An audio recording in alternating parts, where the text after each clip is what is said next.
Hi, I'm Maureen Gemme with Emerge Leadership Academy, and welcome back to the ABCs of Personality, where we explore the traits that shape who we are.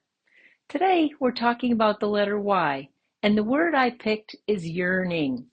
Let's talk about that deep longing, craving, or desire for something that feels just out of reach. Yearning can be a powerful force when it comes to ambition, passion, or a hunger for change. But like any strong emotion, it either drives us forward or pulls us down.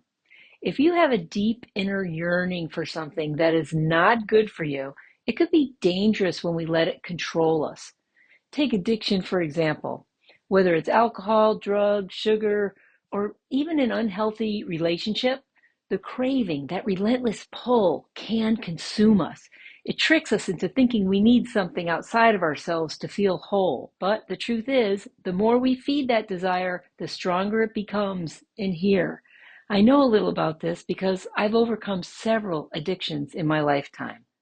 Breaking free starts with shifting our focus. Instead of fighting the craving, we notice it, we acknowledge it, and we let it pass like a wave, which will happen when you choose a different action, like get up and go take a walk, call a friend, or do some deep breathing.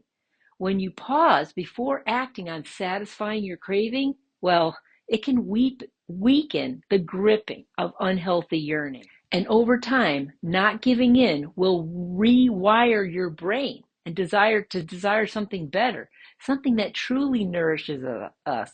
But let's not throw yearning out the window altogether. When you set good intentions with a purpose, yearning, that deep-seated longing, aspiration, and hunger for a better life, can fuel your greatest achievements. In fact, that's what pushes us to learn, to grow, and to chase our dreams. The difference is in the direction. Is it a positive yearning or a negative desire for a quick fix? A yearning for purpose can lead us to meaningful careers. A yearning for connection encourages us to build strong relationships. And when we align our desires with our values, that yearning becomes a powerful inner motivator instead of a destructive force. So ask yourself, what are you yearning for? And is it leading you toward your best self or pulling you away from that? That's all for today. Remember, your contribution matters, and so does the way you channel your desires. See you next time.